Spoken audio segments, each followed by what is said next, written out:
Қазір мен сабағыма топ IQ-мен бірге дайындалып отырмын. Бұрын мен балаларға тынышталыңдар дейтін едім, қазір келесі деңгейге өтіңдер деймін.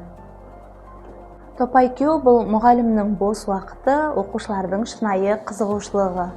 Бұл жерде барлық сабақтар, барлық кітаптың электрондық нұсқалары сақталған, өте оңай және уақытты үнемдей аласыз. Тағы да түнімен сабақ жоспарын құрамын ба, оқушыларды қалай қызықтырсам екен, видео қайдан табам? Жоқ, енді бұл сұрақтар менде мүлде болмайды. Себебі менде топ IQ бар.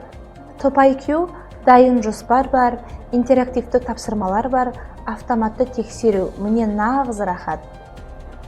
Көшбасшылыққанда бұл тек алда болу емес, бұл соңыңнан ерген шәкірттеріңнің бойындағы креативтілікті және сыни ойлауды ояту. Лидер топ IQ 2026 бұл жай ғана байқау емес, бұл болашақ білім беру платформасы. Біз оқушылармен бірге биіктерді бағындырамыз.